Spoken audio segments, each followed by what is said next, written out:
1, 2, 3, 4. I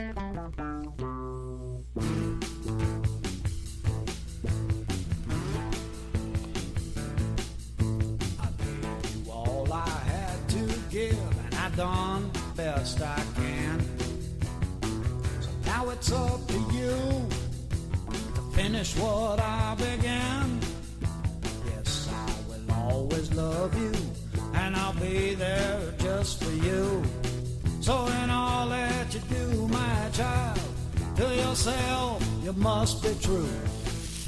So promise me that you will fight for what it is that you believe. No matter what you do in life, it's in the giving that you'll receive. Wherever the road may take you, those you meet along the way, promise me that you will count your blessings every day. And a very good day to you, or morning or evening, whenever you happen to catch this. I am Jason Hawes with American Faith Today, back here once again to do another podcast, and some time has passed between this one and the previous one, which was basically right at the beginning of the new year, but not as much time, if memory serves, between that one and the one prior to that. I have been busy working on some personal issues, which I'm still working on, but at the same time, this period basically being when I typically have my most free time, if you will, sometime late in the day on Saturday and pretty much all day on Sunday, or as much of Sunday as I want to use. And I'd been wanting to get back to doing another podcast, but a combination of personal busyness and kind of not the right subject matter and not a lot of time kept me from doing that. But things perhaps have calmed down a little bit, or I've chosen to make them calm down to be able to do one here today. And actually, as I have sat looking at various news links and news sites, and I'll sometimes look at this site and that site and whatever. There are sites that I typically go back to, but there's not necessarily any real technique to it. Sometimes it's, let's see what this site, or let's see what this aggregation site, news aggregator, has to say and what they're telling us about what's going on in the world today. But what I was looking at, and also what's obviously popping up on Facebook, on social media, that a lot of people are talking about, and it is a subject matter for today and for this podcast, is this virus that has spread in China. This coronavirus, that again, pretty much all the major news sources are talking about it, and a lot of people on Facebook and social media, of course, are talking about it. And you've got people that are underplaying it. You've got people that are overplaying it. And I want to say that I want to do, in the time that I have here, I want to try to take the most balanced perspective to this that I possibly can. Because I think, not only for me, but for all of us, again, credibility, you do something like this, whether it's huge, whether it's a little smaller, credibility if you're going to do your own thing, have your own website, your own blog or podcast or something you put up on YouTube, your personal credibility, my personal credibility in this case, is ever so important. And but it's important for all of us, as individuals, as Christians, as watchmen, whether it is watching prophetically or whether it's just watching the news of the day. And we always want to alert people to things that are going on. And again, whether that's just things going on in the world, or things going on in the world and how it might relate to God's Word, and to prophecy that still needs to be fulfilled and is being fulfilled in some cases. But, I could, in taking things too far, or in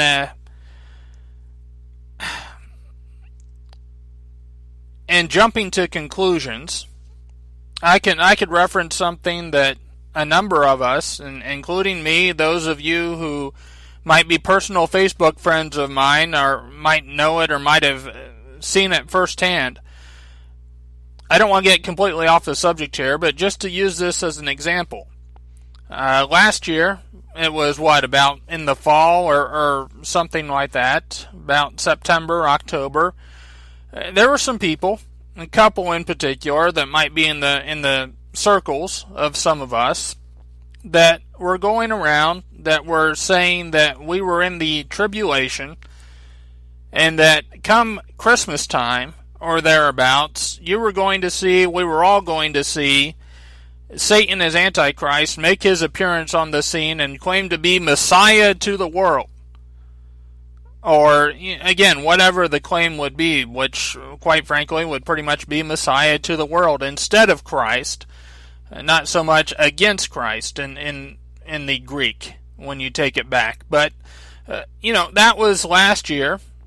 And here we are, almost the end of January, and guess what? That did not happen. And I don't say that, certainly I'm not going to personally call anyone out. Some of us know one or two people that, in particular, and some of you know who they were. Some may not, and it is not to gloat or to hold anything over them, because it was actually quite sad, and it is quite sad. But just the idea that, again, protecting our credibility. And, you cannot speed up God's plan and timeline for when the end, if you will, the end of this age will come about. And you cannot slow it down. And neither should you ever try. In fact, that would be one of the last things that you would ever want to do. But yet, some people seemingly can't stop themselves or help themselves from doing that very thing. I was reminded as well, and then I do have to get on the subject here, but I was reminded as well that this peace plan, this grand peace plan that's supposed to be unveiled by Donald Trump or even by Jared Kushner for Israel and for Palestine and for the Middle East, that too at one point was supposed to be unveiled in December. And then earlier this month in January, and then and it keeps getting pushed back. And somebody, I think, put it very well when I commented on it being pushed back, and she's somebody who I think a lot of times does listen to these podcasts, that, again, they can try to bring about the end, or their Messiah, or their Father, or their grand plan for a new world order. They can try to do that. They can try to put that in place tomorrow. But they're not dealing with their timeline. They're not dealing they're dealing with their plan, but it's within God's plan, and it's on His timing, not theirs, being the point.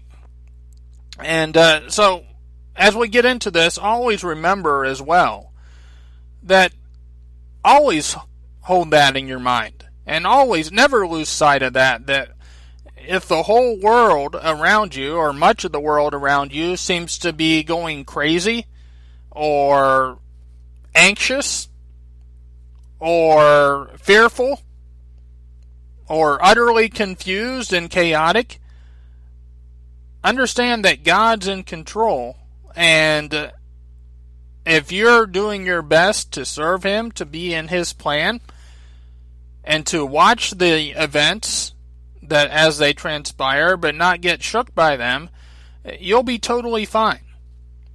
And with that said, like I said, I do want to get into this.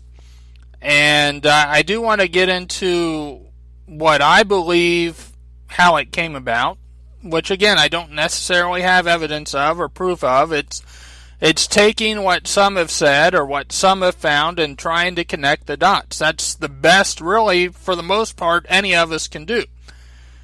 But be that as it may, you've got, again, a lot of hype about this. You've got China. What is this coronavirus, first of all? It's a virus that, and certainly not being a doctor or a scientist of any sort, but it's similar to basically the common cold, virus. In fact, I think some coronaviruses do cause the common cold and the flu, perhaps. It was very similar to the SARS virus that again hit China, or originated in China in the early part of the 2000s. When I went back and looked at it, I think it might have been 2003, 2002, somewhere in there. But that was a coronavirus, a type of coronavirus that caused the SARS virus to hit over there. So they are of the same strain, or of the same family, if you will. And the symptoms that people experience, from what we've been told or are told, are in fact very similar to just a cold or a flu virus or a respiratory infection. You might have a cough, you might have a little bit of trouble breathing, a runny nose.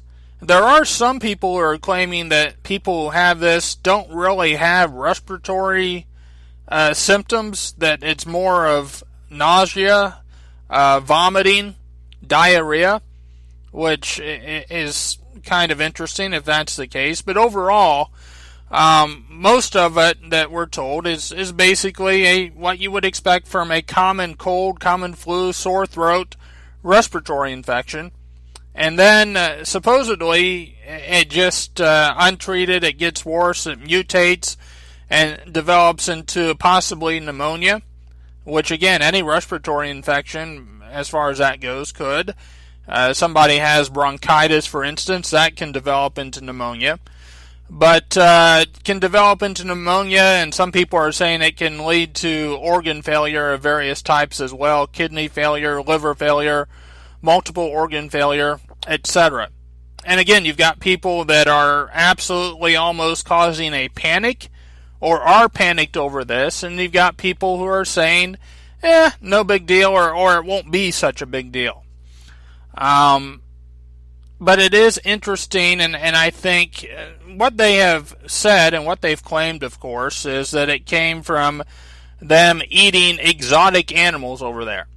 And as I posted on my Facebook page, personal Facebook page, God did give us health laws, clean foods and unclean foods. You can read of them in Leviticus chapter 11.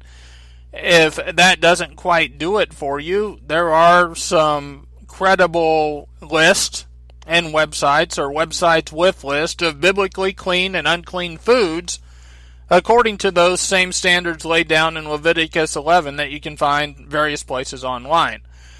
If you eat something that's unclean, which, yes, a bat would be unclean, a beaver would be unclean, a snake would be unclean, rodents, mice, whatever, rats would be unclean, then you do risk making yourself sick.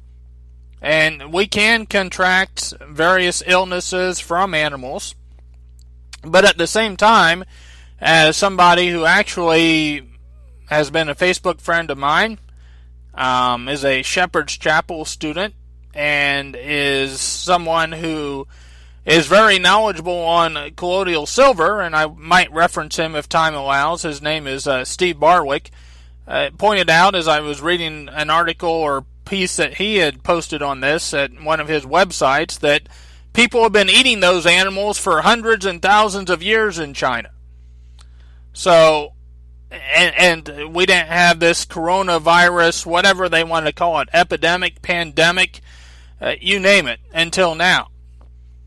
Now, so I don't think we can all blame it on them eating weird animals. Should they be eating the weird animals? Well, again, according to, I suppose, our common sense, but more importantly than that, God's Word, no, they shouldn't be eating the weird, unclean animals. But, again, they've been doing that for generation upon generation.